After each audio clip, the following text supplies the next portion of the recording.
Wikipedia, IMDb, Rotten Tomatoes, just a bunch of stuff. Okay.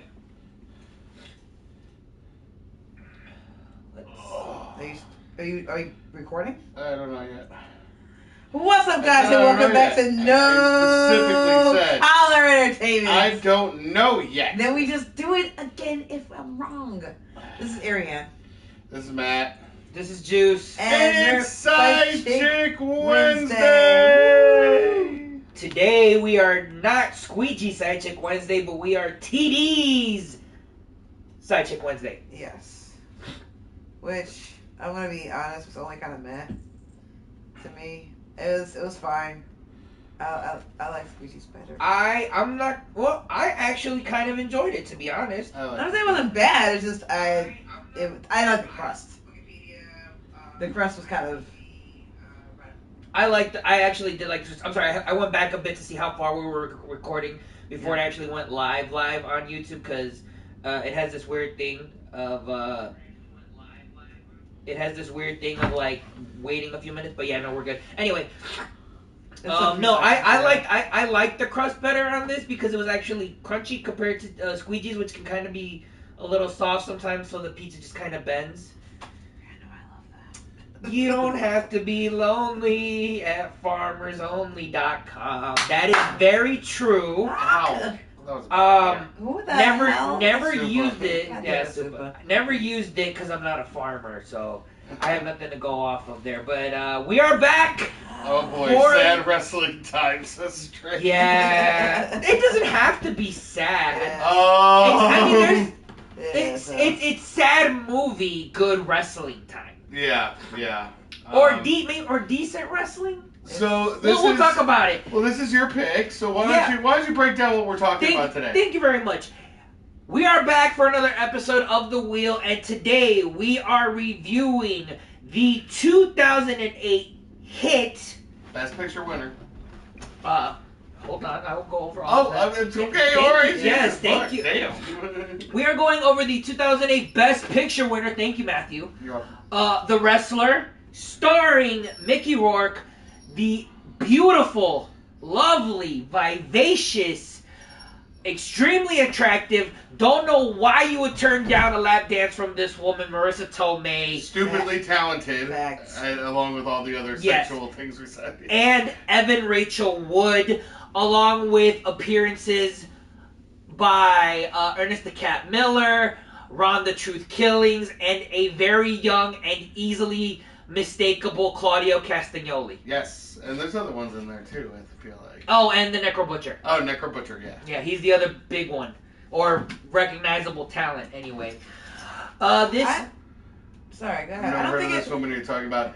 Aunt May from the new Spider-Man, from Tom Holland's Spider-Man. I don't think The Wrestler won Best Picture. Why would you do that? It did win Best Picture. Well, I will go over all of that. What? Don't do that to me again. I've lived through it enough times. God damn it. With great power. Anyway, this movie was directed by Darren Aronofsky. It was written by Robert Siegel. This movie... Yeah, no, it's 2009. This movie was nominated for an Academy Award for Best Performance by an Actor in a Leading Picture. Mickey Rourke also was a nominee for Best Supporting Performance with Marissa Tomei. Oh, excuse me. It won it was an FCCA it was nominated for an FCCA award, which is a Film Critics Circle of Australia Awards for Best Foreign Film for Darren Aronofsky. It won a it still says nominee. It was nominated for a 2010 Bodil Award for Best American Film. It won the 2008 Boston Society of Films Critic Award for Best Actor.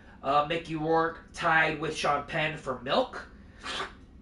It was a 2009 winner for a BAFTA, Best Leading Actor, and Best Supporting Actress. It was a nominee for Best Foreign Film for a British Independent Film Award. Nominee for Best Picture, Critics' Choice Award, Best Actor, Critics' Choice Award, Best Supporting Actress, Best Song. Nominee for 2009 Casting Society of America Artios Award, Outstanding Achievement in Casting. It won a 2008 Chicago Film Critics Association Award for Best Actor. Nominee for CDG, which is the Costume Designer Guild Award, Excellence in Contemporary Film. There's a lot of stuff that it was nominated for, and some of it won, but none of it was the Oscars. It did win a Golden Globe for best performance, for Best Actor, or Best Performance by an Actor. Best Picture that year went to Slumdog Millionaire. Yes, thank you. And also, I forgot it was up against Slumdog. So and also, Best Original Song won a Golden Globe.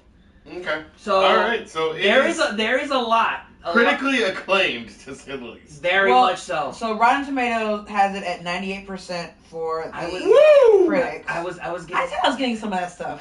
I know, but I was gonna get to that as well. Okay. I pulled stuff up as well, but go ahead. Are you trying to rush somebody? No, she's jumping in. She's jumping in, but also like we've had plenty of other movies that we've watched that had like other awards. We have never gone through the rundown of the other random ass bullshit that they. Well, I know, but none of the others had. At least none of the others had them when I did them, and I didn't look up other stuff for any of the other movies. I will say that maybe a matter of the movie you're choosing, but that's enough. Anyway, what's the audience score? So the audience score was 88%, okay, according to the new popcorn meter, not the audience score. It's now popcorn meter, which, whatever. IMDb gave it a 7.9 out of 10.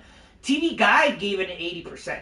Yeah, no, it's been mostly more or less like well received. Obviously, it's got like all the support from like the awards, but not enough to actually like win Best Picture. But it got nominated for Best Picture and Best Actor and Actress. The main characters who are in the film got their recognition.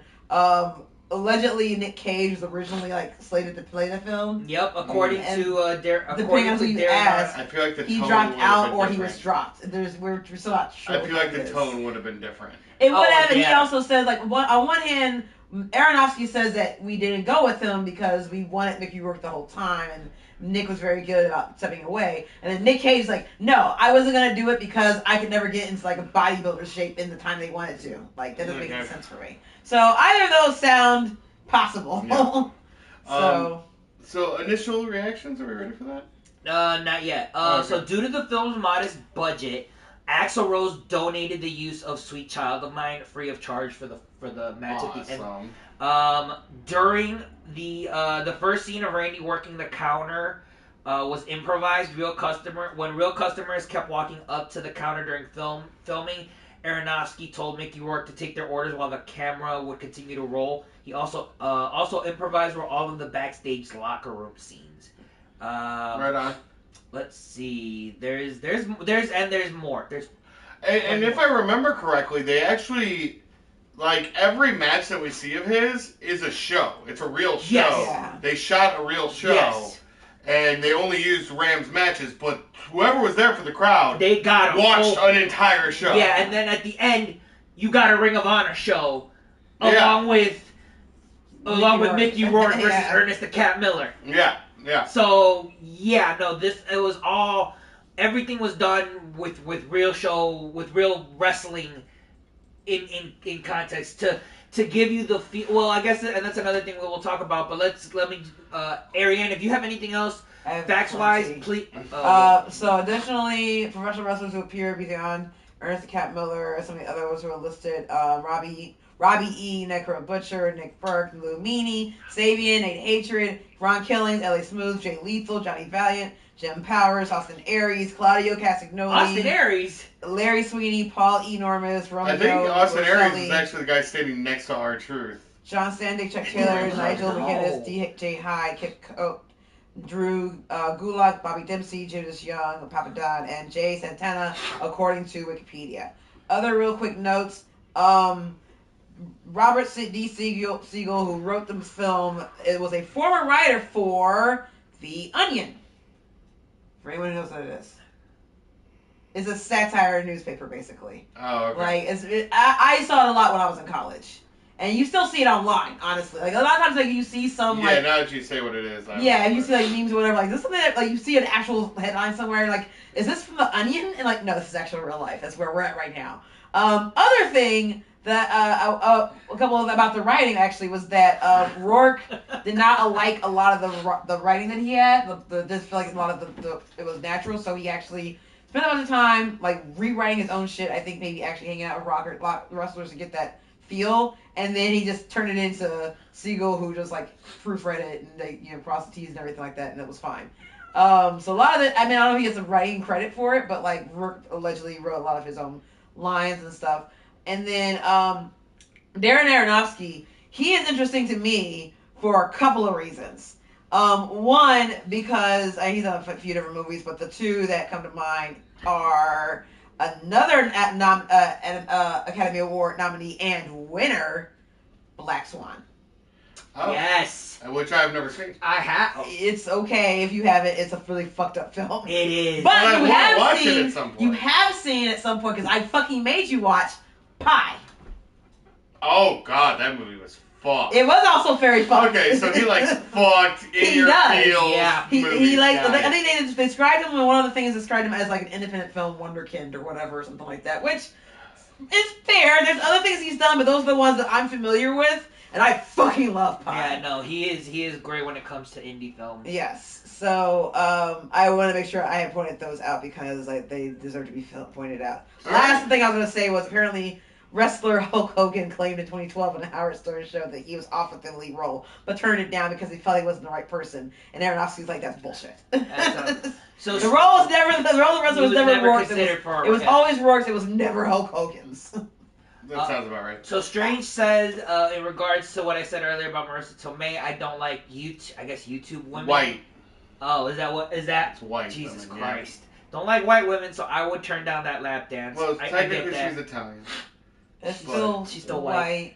Well, What are we gonna do? I understand that. I'm gonna start using however, that. I have heard Strange. a lot of people refer to Italian as not being white. I mean, there's not me.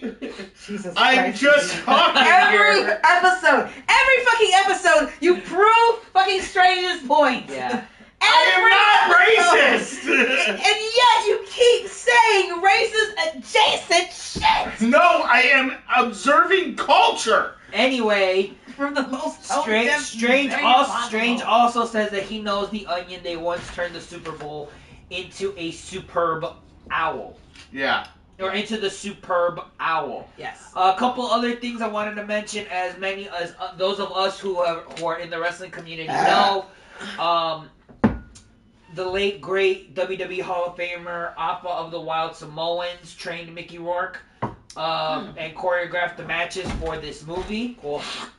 Also, apparently, his daughter had a small appearance. She was the receptionist. She was the pharmacist. Oh, okay. In the scene where he's picking up his meds. Yeah. There was one other thing I wanted to look at real quick. Italians, we are not white meal. Well, good for you. You're wrong. Okay. What according to also Marissa Tomei didn't think Darren Aronofsky was a tyrant for making her do 36 takes on her pole dancing scene. It's a chance to break open any preconceived limits, she said. Well, Marissa Tomei is amazing. She is. Okay. So before we go into more random trivia. No, I'm done. Because this film has plenty. Yes. Initial reactions. I still love this movie. Yeah. I still enjoy this movie very much. It is very methodical. It helped kind of get me into wrestling as well, because this came out before I got into wrestling and gave me a very good look at what goes on behind the scenes in independent wrestling, at least. Yeah. I think this movie really opened a lot of eyes for wrestling culture, I think. I will say that, and I still enjoy watching it, so. Next. Right. So having watched this film, I think maybe this is my third time seeing it. I believe so. when we first started, I first watched it when me and Matt first started dating. It was not long after that.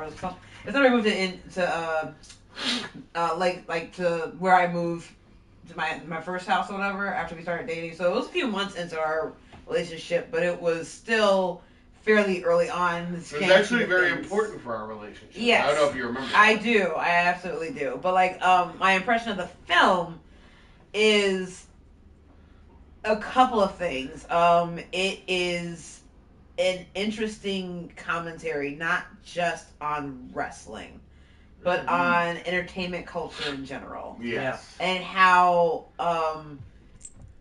isolating it can become. Yep. Because you have this persona that's all people know you of, your ring name, your stage name, and it's a very finite amount of time for most people in which they get to be enjoying any success for it. It's isolating also because, like, not only are you oftentimes taken away from your own identity, but the people who, identify with you, who are fans or whatever, they are not fans of you, they are fans of that persona. And so, one of the tragic things about this film is that when there's finally a moment where you have, for spoilers, when you finally have this moment of these two people who are trying to live their lives, she's like, I'm putting my ring name away, I'm putting my stage name away, it's me, I'm here for you. He's not able to do that. He's now become that thing. Well, I mean, I don't read it that way. But we could really get into that. No, yeah, he doesn't want to. Because that's all he feels like he has left. It's because he's become whatever, Bruce Wayne has become Batman. Isn't there? Bruce Wayne doesn't exist anymore. It's only Batman. Well, Bruce Wayne. He has the mask. That in regards to that, after spending so many years of training and everything, and I've heard it in many different contexts. The little boy, Bruce Wayne, died when his parents died, and he was Batman. This idea that alter ego becomes the person. Right. The difference is, I think, for him is that he doesn't have any other connection. She does. Correct. She has her son. And in regards to this movie, by the time that she's made that decision, it's already too late. He's made up his mind. He tried to make that attempt, and she turned him down, and she turned him down hard. And not only her. Yes, his daughter. The entire world rejected. No, because that was the beginning of his downward spiral after reconnecting with his daughter. Is once she turns him down, he then goes to that wrestling show where then he goes to get drinks. He screws the girl in the bathroom, has the the fireman party with her, and then when he gets home, he passes out, completely skips out on the date with his daughter. Yeah. And then he's just like, well, the downfall begins when he's given the news that he can't wrestle anymore. Yeah. I mean, that's because he's starting to say, I can't do this. I'm retired. Actually, blah, blah, blah. I disagree. Really? Let me get through my initial. Okay, go ahead. So for those who don't know, we have been in the wrestling business for going on 13 years for me, going on 12 for you, I believe. 12 and a half. 13, so 11. Because I was about 6 months in when we met. I started in 2013. Yeah. And I started in 2012. Yeah, same 11. You started? Oh. I started 2013. Okay. Yep. So we've all 10 plus years been around this. And every time I watch this movie, I've seen it 4 or 5 times at this point because it's a rough movie. Mm-hmm. Every single time it's been at a different place in my career. A couple years later. Yeah. And every time I watch it, I take a brand new stance and a brand new perspective of watching it. It was a cautionary tale when I first saw it and I was first getting into the business. Second part of the business, it was like, oh, that'll never happen to me, but it's really cool to see this is really what it's like. And now I'm older, my hand actually started hurting halfway through the movie because of arthritis. And I'm sitting here like, damn, I'm Randy. It's happened. It's happening.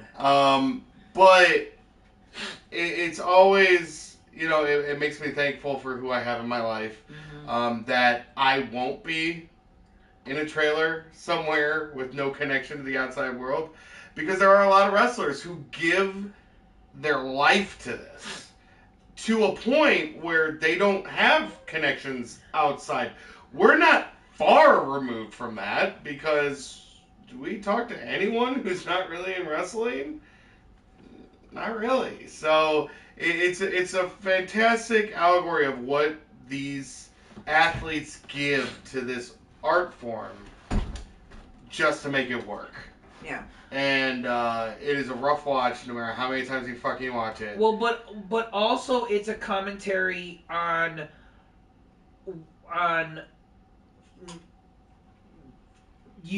this being the focal point, or at least like your bread and butter. Yeah. So to speak. This is like the only thing that you've committed your life to. You have nothing else to fall on. So this is what your life has become, because you've not explored other avenues to make money. No. You know, outside of just this beautiful thing that we call professional wrestling. Well, Yeah. And to your point, why I don't see it as like he has become this or whatever. And I don't see the downfall as when he's told he can't wrestle anymore. That's the beginning. That's what I'm I see that. I see that as the light at the tunnel. That's like he's in this rut when we meet him of just doing these shows. He's shorted by the promoter. I never like caught that. Yeah, at the beginning. Watch it before. The promoter actually shorts him his pay and gives him the same old bullshit excuse. I thought the gate would be better. Yeah. So because he didn't get enough people, he can't pay the wrestlers, which makes a terrible promoter, by the way. Always make sure you can pay your talent. And not only does he do it at the beginning, he does it again. It happens again during the quote unquote Legends Fest. When Randy walks in, he's like, "We should have a good showing today." Yeah, and so he's in a dark place. He just doesn't realize it yet because he's kind of in this world.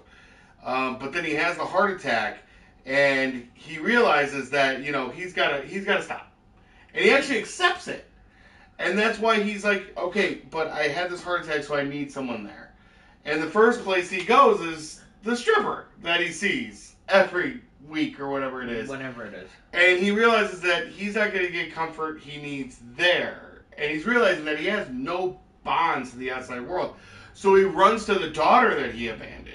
And it's a rough go, but he wants to try to fix it. He really does.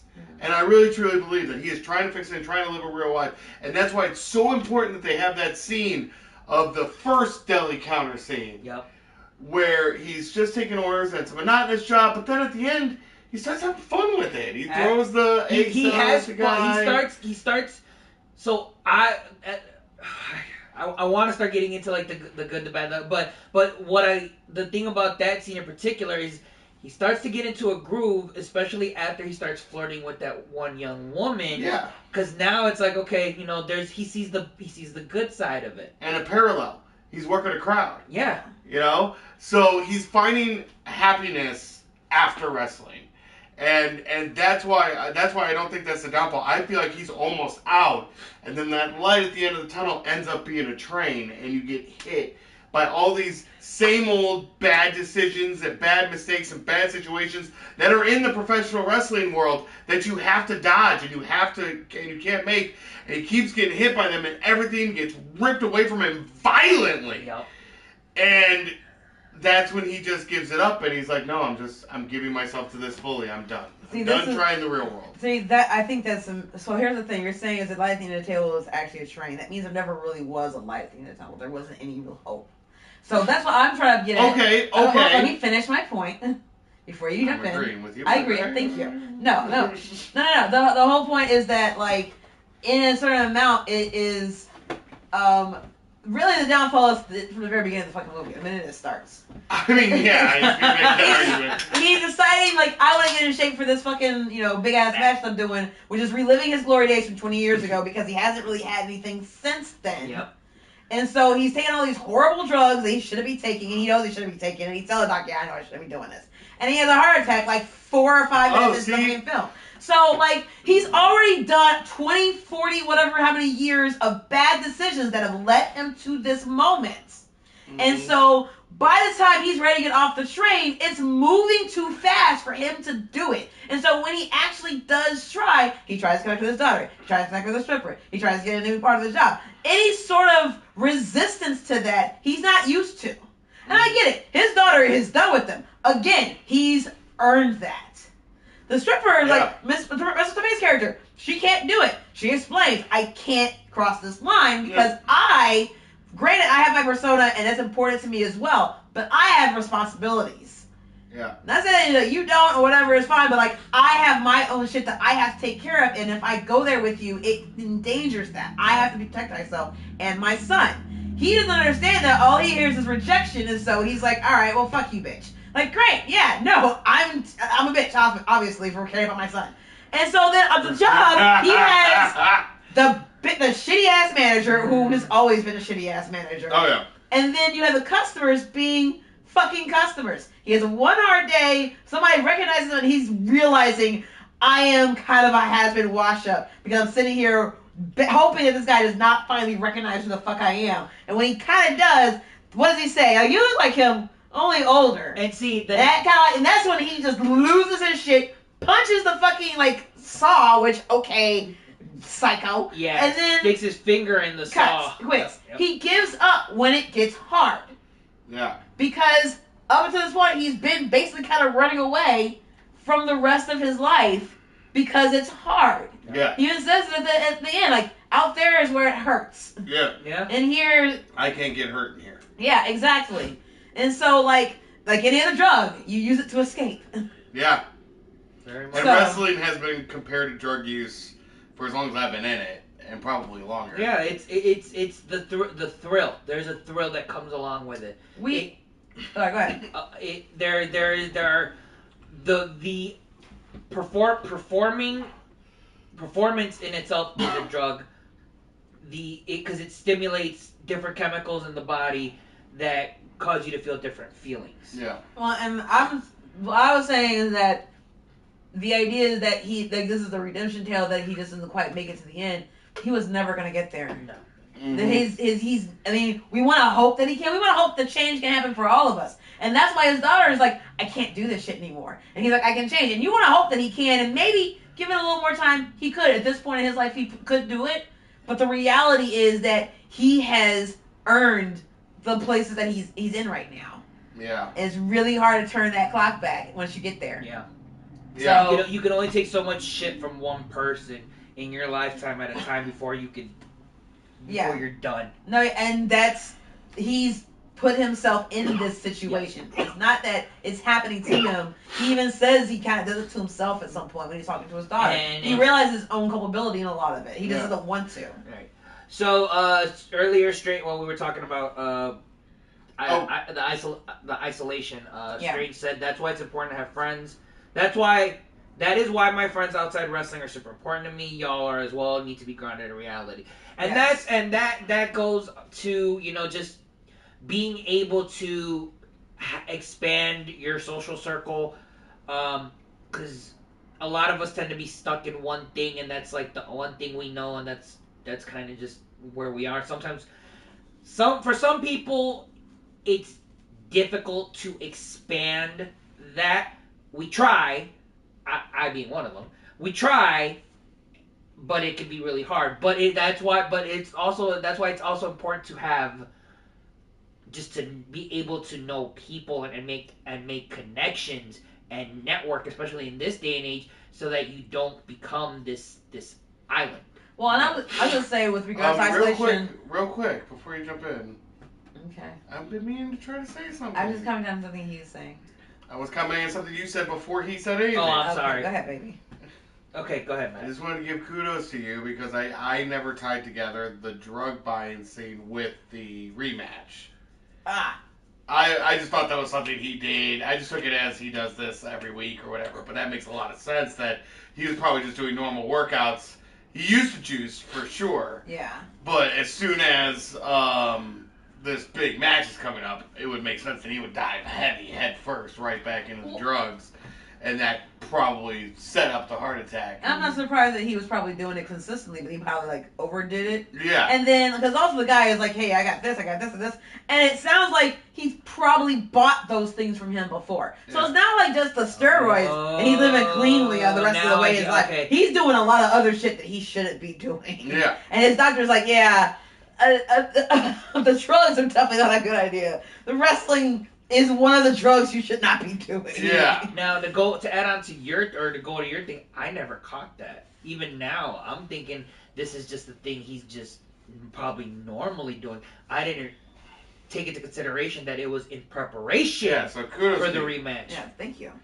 I was gonna say, But to add on to my thing, on your thing, what were we just talking isolation. about? Oh yeah, so the difference I think is that in this movie, and I think by comparison to our world, our culture, our experiences, he's looking for connection. He's feeling alone. He's feeling isolated.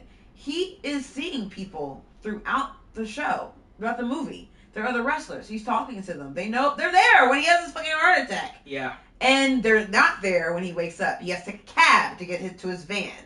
You know, like that sort of thing. Like he has a note from a guy who has money for him, which is great. But like, hey, like, you know, you're a warrior. Good job. See you for the next show. You know, that sort of thing. Like, there's no wrestlers that he is friends with. Yeah. Their only connection is the show. Yeah. And like much like with Cassidy and other probably exotic dancers, oftentimes in that world, you know them by their stage name. You don't know them outside the scene. Yeah. You don't see them outside the scene. It's actually probably safer and easier for you not to. Not just in stripping, but in entertainment in general, also in a lot of ways. The difference I think with us is obviously we're not friends with everybody who we have wrestling shows and wrestle with, but we have other activities that we can bond with. We talk to each other outside of the wrestling environment and about other things that are not wrestling. Case in point, this fucking stream. Yeah, but I'm throwing my hands up just for everybody to know. But at the same point, yeah, there's more wrestlers that we interact with on a weekly basis that we just don't talk to. No, I'm not saying, but I'm not trying to though. Yeah. So yeah, no, that was interesting. That was one of the parts that hit me a little harder than it usually did, was the fact that he wakes up in the hospital and no one from the wrestling show or wrestling world is there. No. But not only that, so one thing that like really caught my attention in regards to that, because like, does anybody know what he went through?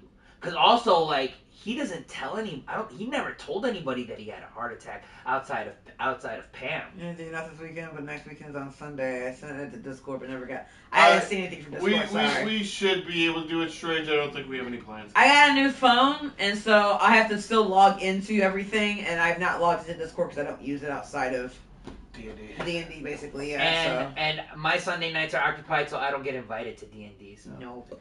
And I just don't really. Her tail's shaking, baby. I don't. Let's go outside. Come on, big girl. Go outside. Yep, she's going. She's already going. Sorry, everybody. We'll be back 1 sec.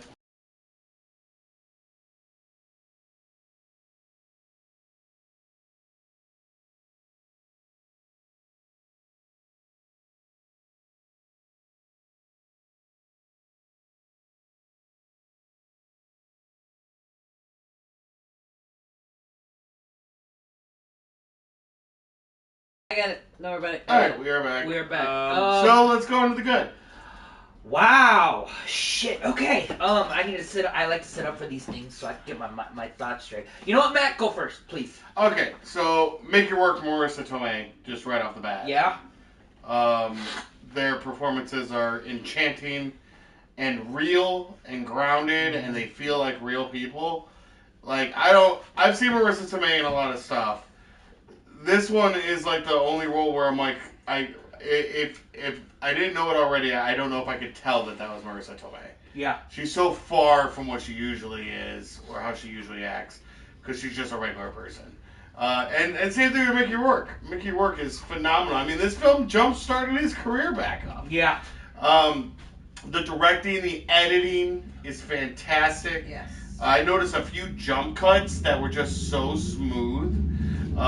Specifically, the first time he's walking up to his daughter's house, he gets out of the van, he takes about 5 steps, and then it cuts to him walking up to the door.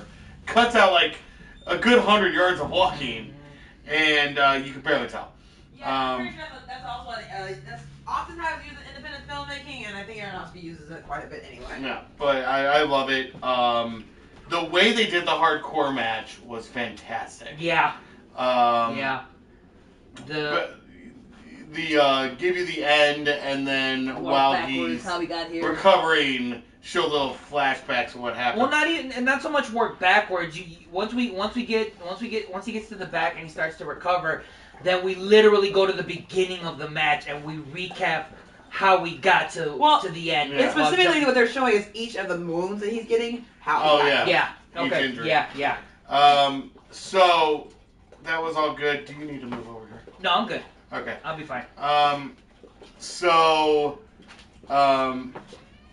The wrestling action itself, the choreography, I was talking to them on the final match, just how invested I am in the match because of the way it's done. And I've seen it at this point 4 or 5 times, but I just get engrossed by that match because it's so well done. Yeah. And it's so simple. And God, what do we teach all the time? Simplicity is the way to go. Oh my God. So for anyone who hasn't seen this movie, you got these two men in like their 50s, maybe older, and Ariane made a comment on how long the end of the movie is, and we're like 5 to 7 to 10, because they're including entrances and also Mickey's promo before the bell rings, and they're not doing a lot either. Granted, the crowd's already invested in the story of the rematch, but we're in the ring and they're really not doing anything major. Yeah, Mickey does a suicide dive. No, he goes over the top rope. Flashbacks. During the match, and that's probably like the one big spot before the end where he goes for the Ram Jam. Yeah. But other than that, it's nothing. No, there's no major spots.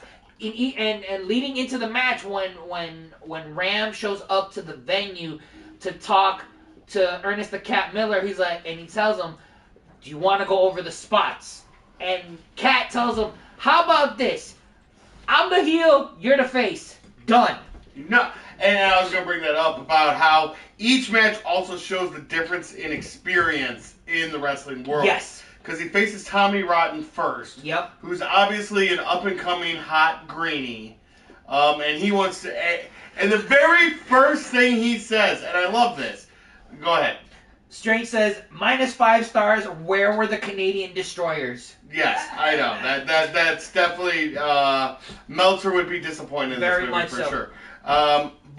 So the very first one is this hot greenie, and one of the first things he says to Ram Jam was, "Hey, for the initial cutoff, I was thinking a low blow." And Ram's just like, "Just keep it cheap, brother. Just keep it cheap." Yeah, cheap. And notice, the greenie still does the spot anyway, even though that was kind of Ram saying, "We don't need to do all that shit." So then in the second match, you get Necro Butcher, who's a little more experienced. But he's a deathmatch Well, because wrestler. it's a death match, you have to talk out what you're going to be doing. Yeah. So that no one's caught off guard when you pull out a staple gun. Where did that come from? Oh my. So, and then you get to the old head vets who know how to do this and know how the art form works. He goes, "You're the good guy, I'm the bad guy. How about that? I'll see you out there." We're just gonna So I thought that was just a nice little subtle allegory to experience in wrestling and what happens. Absolutely. So that's a lot of fun. God, I'm not done. Sorry. Save some for the rest of us. Yeah, right? I'm sorry. There's so much good about. Damn it! I this should movie. have let him go first, but I couldn't think straight because I need to process. God, and speaking of desperate clings to the outside world, when he pulls that little kid in to play Nintendo, Yeah. like We talked about he how- just wants a fan, but like in 2024, watch that, it's like, ooh.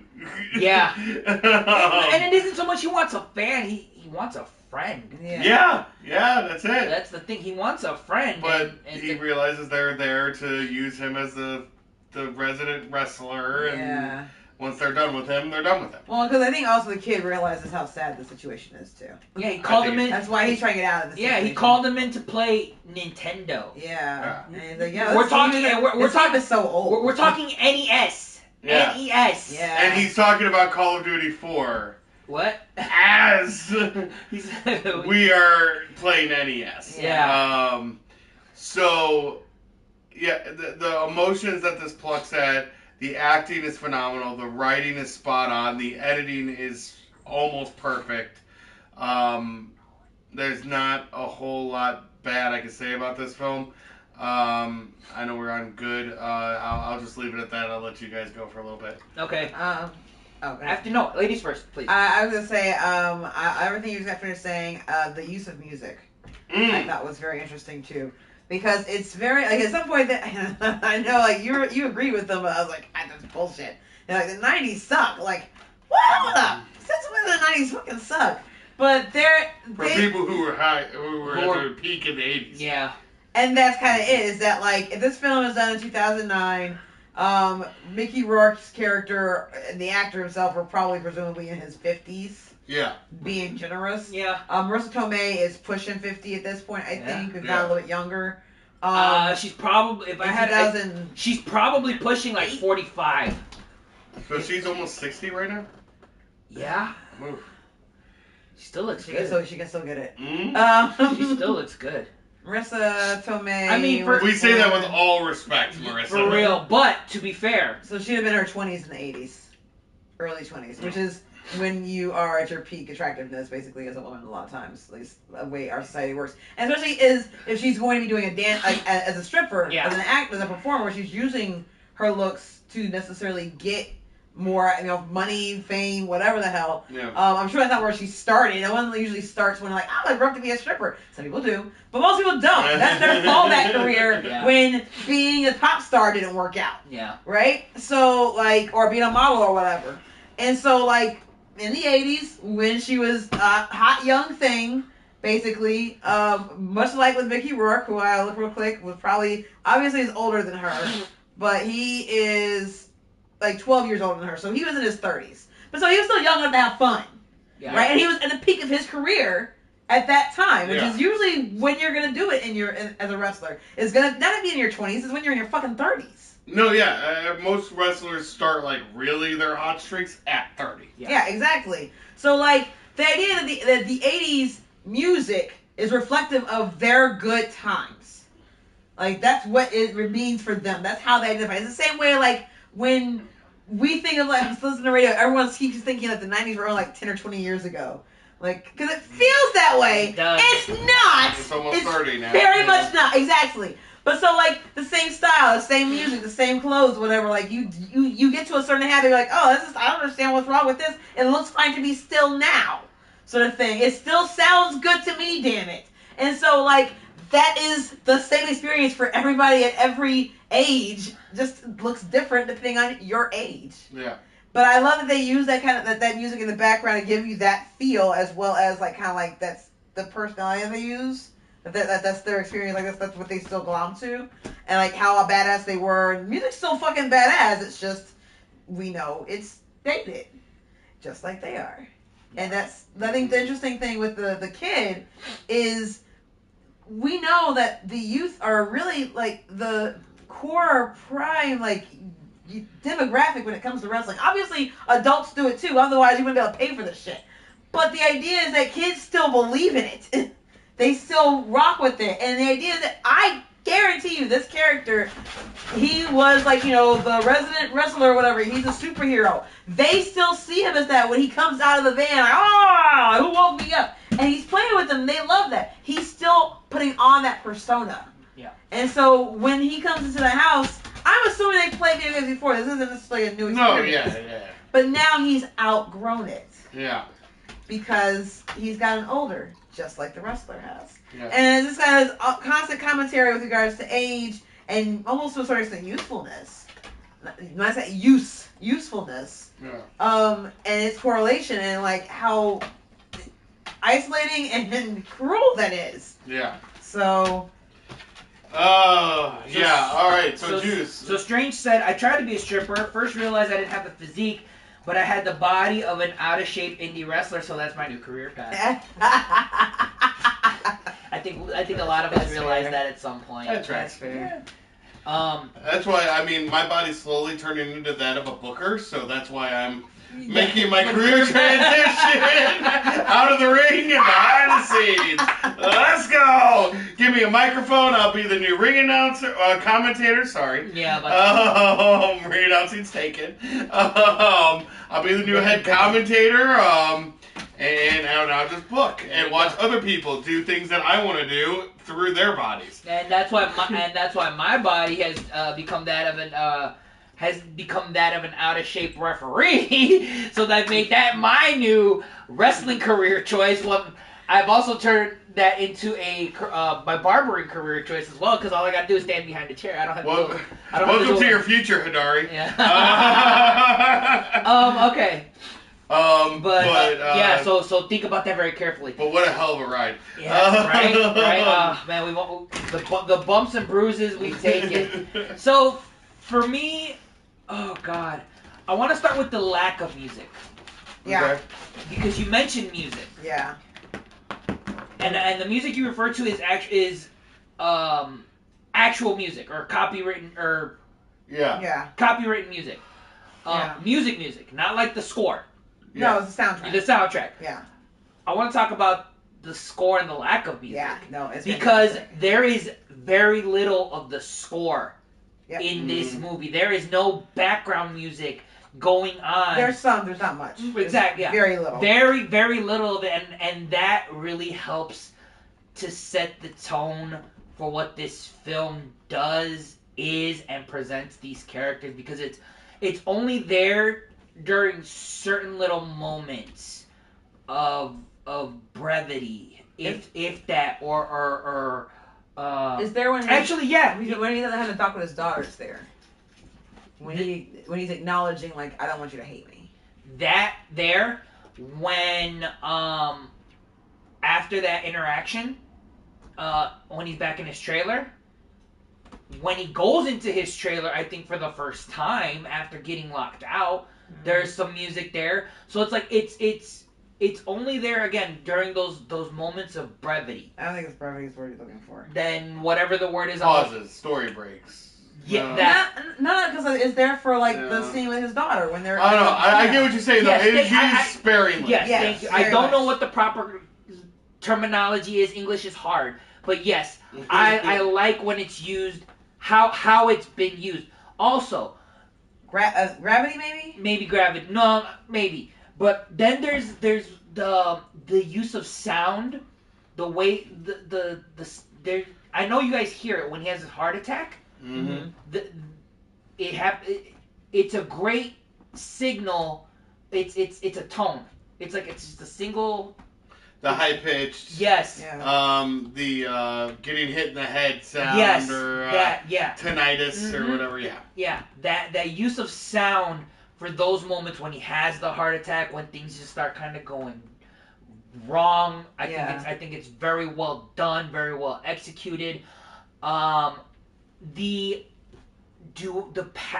opposing paths for these characters, for their dualities, I think is really well done. I love how we start with Randy, who's struggling in the wrestling world, who's hanging on to it, and then realizes that he has to become Robin to get back to becoming Randy. And then we have Cassidy, who's doing her thing as a stripper, which then leads to her interactions with Randy, and then she starts realizing that by the end of the movie she doesn't want to be Cassidy anymore. She wants to be Pam.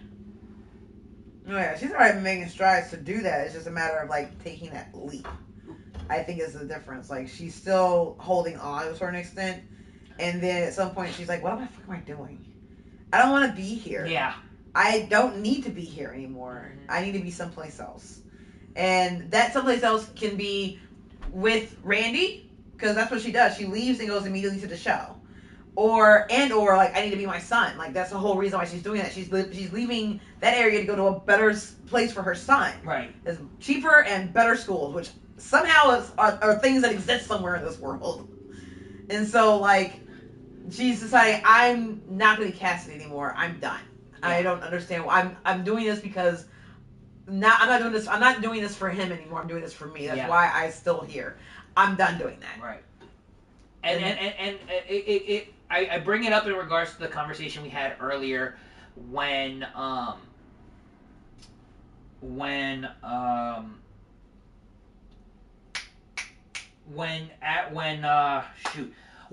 you were talking about how she has to how she draws the line with him because she cannot let she can't let her personal life be affected by her stage life, and whereas Randy doesn't want his personal life to affect his stage life. Okay. Did I have anything else? Wow. I mean, I think I think Matt, you covered the majority of everything. Everything else is there's just it's good. One thing I really loved throughout the majority of the movie, especially very early on, is the cinematography in regards to how we're following everybody from their back. You know, that third person view, because it's like it's what they're doing now in professional wrestling, or at least in WWE, AEW. Is like now we're following these characters from backstage all the way to the ring. So it's that mimicry of following these characters into the next performance. Yeah. At least that's the way I see it. Well, I was gonna say also with regards to the parallels between the two characters is that I think that in that scene, which is pivotal between her and him, when she's like rebuffs his advances, like I can't go there with you, is she recognizes to a certain extent something that he still seems to struggle with, and that is like she's like, I don't want, like, you only see me as a stripper, like you don't see who I am, you see the persona that I have put forth. Yeah. And while, they just got finished going shopping together, so he sees her out in the daytime, you know, and he kind of makes those weird-ass comments of like, oh yeah, you look clean, like, you actually, you clean up nice outside of the strip. Right, no, you look, it's not how he worded it, tell me. You're really pretty in the daytime, like, thank you, like, I'm not pretty at night, too, but it's, I understood it, I know why he says it that way, but that's also, like, what she's hearing is that, okay, you see me in the dim lights of the club or whatever, and there's a certain persona that you're supposed to see me for. That's why you come. That's why I'm there. And then you see me out in the harsh daytime of the New Jersey sun, and you still think that I'm pretty, but the idea is that you see it as a different type of pretty. When I'm always so pretty, I'm always the same person. I just put on a different persona. Oh, you're hot for sure. Right? No, yeah, exactly. Like, and so I was gonna finish real quick. She understands that, like, yeah, I know you want to try to make something work out of this, but I can't be certain that you want to make it work with me, Pam, and not Cassidy. Because you think that we're different, we're the same person, but I feel like you don't see it. And that's where she's like, I can't do that. But he's trying to, like, blend those lines. He wants to be able to hold on to Randy, because he asked for the Randy name tag when he's at fucking work. When he goes to when he's at the doctor. When he's at the doctor and he's being discharged, call me Randy. He doesn't want to be known as Robin. No. The only time he ever really calls himself Robin is towards the end, I think, after he cuts himself. No, he's laughing at the fact he's laughing at Robin. He's like Robin, no. Yeah. Like, no, man. He still doesn't see himself as Robin. He sees himself as Randy the whole time. She easily sees herself as Pam, but she knows that she's put on a persona with Cassidy. She's still attracted to it because it helps her and makes her feel good at times also. Yeah. And it still hurts. You know, like, you're just doing it for money and it doesn't really matter what they think about you. But at the same time, when someone tells you, know, you're old and, like, whatever, get to the blah, blah, blah, it still sucks. And it's fucking what's your bottom line. In the meantime, like, he is not trying to separate that person from who he is. And that's ultimately why he is not going to be successful in trying to make these other relationships work. Because he can't. Mm-hmm. So, but yeah, and I think that the movie is beautiful for exploring that in such a nuanced and not at all heavy-handed way. No. Yeah. So And it's also like the difference of the sexes. yes. Because the female entertainer Yeah. has to go back to that real life because she has a child that she has to take care of.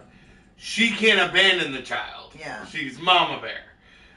Whereas the male entertainer, it's seen in the fireman's party scene where it's like, you see me as my persona. Yeah, I am that persona. I'm Superman. Yeah. And we just buy into it because we love the fantasy of it. Whereas for Marissa Tomei's character, this is a job. This is how I take care of him. Yeah.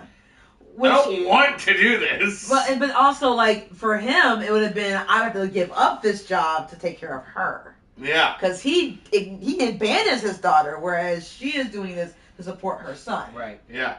So it's a very interesting parallel between the both of them.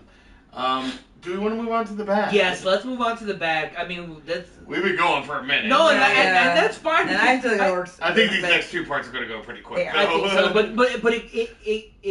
it goes to show how much we enjoy this movie. Yeah. Well. Yeah. You know. Okay. Bad. Woof. Fuck the manager. Very much that. But, I mean, that's the point, but... Yeah. Yeah, just... God. Somebody else go.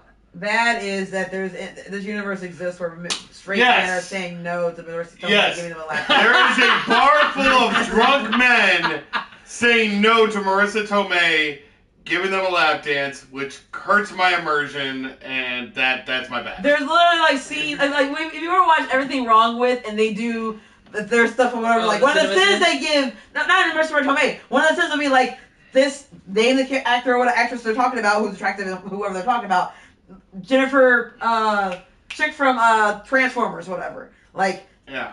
she's not giving me a lap dance. This sin. Ding, ding. That's a sin because I'm only taking a lap dance for this person. Now, obviously, like it's not. They understand that title is entirely satirical. We all understand we're not entitled to it. However, me as a full-blooded, very straight woman, had Marissa Tomei come up to me and say, "Hey, would you like a lap dance?" My first answer would be, "Here's my money. Take my money. How much do you need? It doesn't really matter. You're gonna probably take all of it anyway. How much will this bite me?" But in the context of the movie, she's not Marissa Tomei. I get that, but she still fucking looks like Marissa That's Tomei. fair. That is fair. Yeah, that's my Who bad. is only, at the time this film was shot, only 46. Yeah. She looks great for 46. I would hope so. I am not that far behind her. It's like the Barbie movie where she goes, "I feel ugly," and the movie goes, I'm the wrong person. No, yeah. Yeah, no, 100%. All right, so That's my bad. That's my only bad. That's your bad. I guess. I have no ugly in my way. I have no bad. I have no other bad. I don't think I have an ugly. The treatment of women in the stripper industry. I guess they could. The treatment of sex workers, retail employees. Retail employees and sex workers. Yeah, but see, I don't sex know. workers specifically, it's kind of problematic. I don't know. But if it's supposed to ugly be in the there because film. it's yeah, real. it's just that's how it is. Okay, it's I have supposed to no be anything ugly. more I than have no anything. ugly. All right, so on to scores. No, or great. The great. The Okay. great. We had already explored our greats. Well, great was Probably also to an like your extent. favorite part. Okay. So I think that's what this is going to be more because we had so many goods. Yeah. So Favorite. I have a couple. I'm going to go with the hardcore scene is always one of my favorites. Just the way it's shot, the way it's done, from the introduction of Necro Butcher to the heart attack itself. And I truly believe I've seen a lot of heart attacks on film. Obviously, it's been there a lot in film. Yeah. This is one of the ones I believe the most. Like, I feel like that's what it's actually like. Yeah. Because you see the satirical comedy ones where it's like, No, yeah. And I think the ringing that you hear is probably It's the idea of like blood flow rushing. Yeah. Fast that you would hear a whine. No, yeah, I feel like that's a super accurate heart attack, and it's terrifying, and yeah. And then the edit of it afterwards, where he just drops, and then like almost like a split-second frame after that, it doesn't, you don't even see him fully drop, and then black. like go that it just goes. He hits the floor, bam. Yeah. So. That's easily my best part of this movie. I'm gonna go. Go ahead. I have 3. Sure. The first, second, and third act. The first one, actually, it is in the 3 different acts. The first one is when they're all in the backstage during the first match, and they're all talking out their matches. Oh, you're working the leg? Oh, okay. Yeah, no, they're talking like, which I wish we did more of in our locker room. So people knew what the fuck they're doing, so we're not doing the same shit when we go out there. But then people also be like, oh, you're doing that? Well, I guess we can't do it. Instead of like, well, no, I want to do it. Like, fuck you, dude. They're going on first. Get over it. Yeah. That's also, the first one. Also, to be fair, a lot of times in our locker rooms, they are literally like trying to go through their matches step by step as well. Well, they are doing that to a certain extent when they're talking and stuff. Like we're doing it, blah, blah, blah, and then boom, this. Yeah. Like, they're not going through, like, they're obviously more experienced in this, and that they all have, like, are named wrestlers or whatever, and so people know who they are. They kind of know some of ours. But the idea is that they may not have to talk through absolutely everything, but they are talking through some of it. And that's kind of, it was just fun to see. It's such a very natural, like, part of the business, and I think it's because they were putting on actual fucking matches. No, and that's the thing, and that's why those scenes were improvised, because, like, I'm not going to give you guys a script. We're actually doing a show. I'm just going to have this camera over here do a show. Yeah, I gave you guys the card. This is what it's going to look like. And so, okay, you can read Strange's thing here in a second. Yeah. The second one that I had, also probably from the second act, was the part where he is about to go down and do the deli for the first time, and we follow him in a very long take, and you start to hear the crowd chanting, and you kind of hear like the music ramping up, whatever in the background, and it's faint, and it's almost like you see him earlier when he is about to go step through the curtain, and it's that same idea that I'm getting ready to go like do this performance. Yeah. I'm got to be on. I'm like getting to type myself up to go do this job, and that goes back to what I was saying earlier with my good about the way they were following everybody from the back. No, yes. It is the feel of watching someone going out to the stage, like that moment before they go out there. That's my second great. My third one, my last one, is, and I'm not proud of myself. It's Marissa Tomei's dance at the end before she decides to leave the stage and quit. That ass. That ass. Wow. Sexual objectification. Very, very nice. I said I wasn't proud of myself! Very nice. I want to be her. Ariane, I Super support. woke of you. I support you, Ariane. Hey. Number one, yes, it is because it's all for the male gaze, and that tends to be objectifying. That said, it was she's doing it very well. There is an art to it. There is a talent and an athleticism that goes along with doing that well. And now she did. I don't even tell her. To be fair, now in 2024, it's not just for the male gaze anymore. Well, we can talk about male versus female gaze. That's fair. There are differences. Yeah. Fair enough. Strange says, I refuse to ask. I'm going to work whatever body part I said I was going to do, and then do Canadian destroyers with no sales. God damn it, Strange. Okay, then. Sure. Be as Dalmatian as you want. Juice, you're great. So my great, I don't know, well, I guess you guys covered, you covered it. For me, my first great is the lead up to the deli. Like, I really enjoy that because, again, you hear the crowd. It starts slow, then it builds up. Then when he gets to the curtain, you can hear it. Yeah. And we even see, because we watch with subtitles because we can't hear, it's louder, and then when he goes through the curtain, it's dead. Yeah, no, because he's ruined to the real world. Exactly. And then the second one is everything, the preparation. What the fuck are you eating, Kat?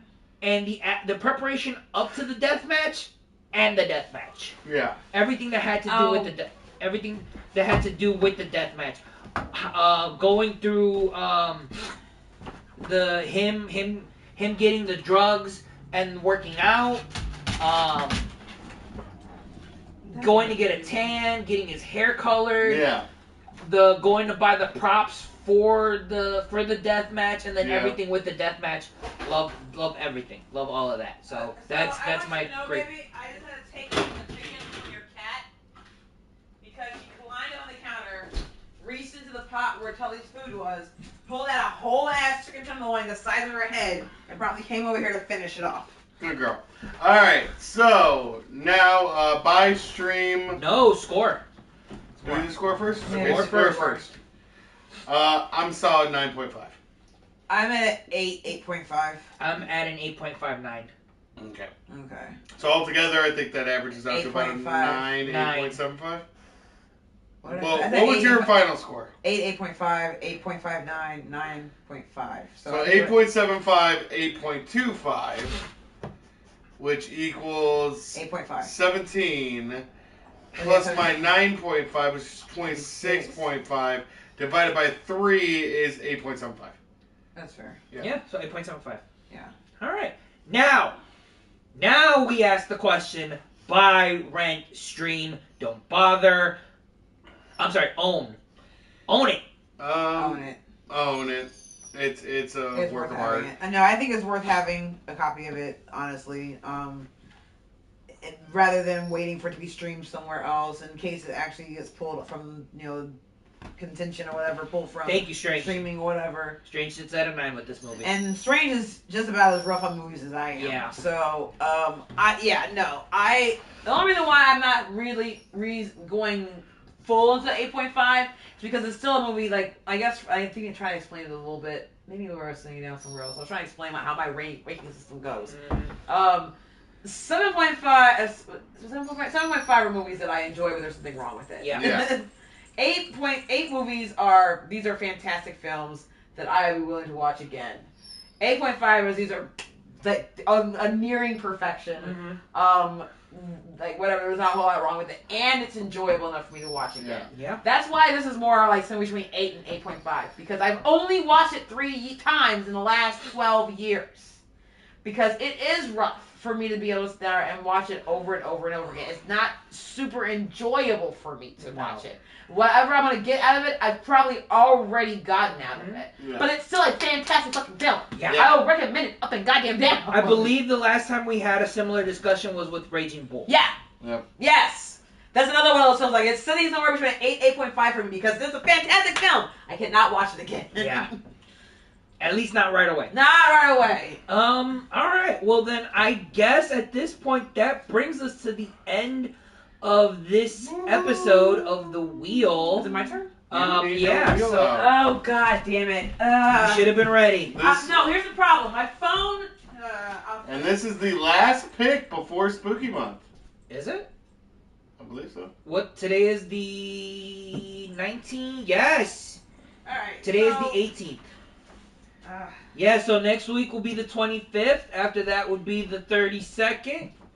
Which is the first. Which is the first. Yeah, so and this that is when I will be getting my pick.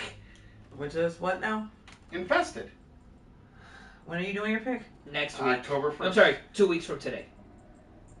So then me and you just go back and forth, back and forth? Yes. Okay. Yeah, you each get 2, and then I start So I still have- in In November. Okay. So I still have to make my little wheel. Won't be a lot, but there'll be some. Okay. Real quick, something I forgot to mention during my initial impressions, and this is just going back to initial impressions when this movie came out, was one of the things I remember in regards to this movie, when I have to remember like what year it came out, is WrestleMania. WrestleMania 25 that year, the year after this movie came out, was revolved around, well, at least one match at WrestleMania was revolved around this movie, which was Chris Jericho versus Roddy Piper, Ricky the Dragon Steamboat, and Jimmy Snuka. And Mickey Rourke. No, Mickey Rourke was not in the match. He was in the match. I mean, okay, he was not booked to be in the match. He was involved in the match, yes, but he was not meant to be booked. He was not booked in the match. The storyline was that Jericho challenged him to a match. It didn't happen, so instead he gets these 3 legends because he wants to prove the whole...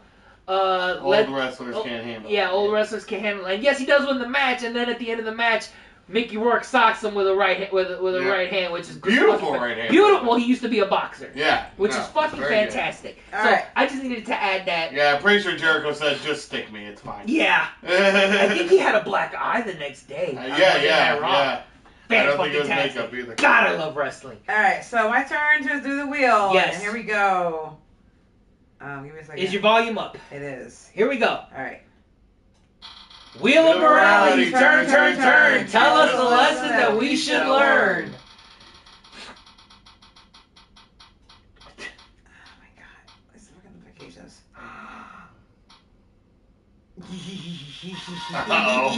And what is next week's lesson? So it was almost Noises Off, which I've been super excited for. It was almost Noises Off, which I was so excited for. Noises Off? It's actually a pretty good one. Okay. But instead, it is the 1980-something classic Who Done It? No! Clue! Yes! Fuck yes! I'm gonna Let's go! I don't We feel are bad gonna about have... my spooky pick at all anymore. Why? Clue is fine. I mean, I can take it off because technically it probably could go on Spooky Month also, like every spin. If you really want to It insists upon itself. Fuck you! You are just making shit up now. But yes, no. Alright, so we'll be watching Clue next week. For the 19,000th time and counting, motherfuckers. I will watch that movie every day if I could. I've seen the movie Clue 19,000 times and it keeps getting funnier every single time I see it! Not to mention the fact that you're talking to a dead guy! So what do you think? You think I'm not alive? Well, up to the point where you kind of off the rails, but yes, I could want to keep it. Just because keep running I around. thought I got pretty close. Strange. Hot take, I don't enjoy Clue. You Strange. are a bastard. You are a bastard. Well, I want you to watch the movie again, Strange, and bring that energy. Yep. Because Ari's always up for a fight. You're gonna have to explain that one to me. While she pours another drink, by the way. It's just wine. That's fine. It's just all these wine. That's it. Again, that is a drink. Speaking of which, I have not had many drinks during during any of these episodes, which I would need to get back on. No, I mean, we can't. I need to drink more during this stuff.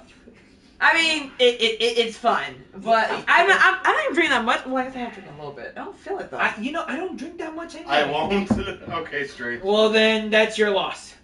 You have lost the battle, sir. Alright, so we're going to call it here. Thanks for joining us. Like, share, subscribe. For No Car Entertainment, this is Matt. This is Ariane. This is Juice. We're out. Bye. Wrestling is real.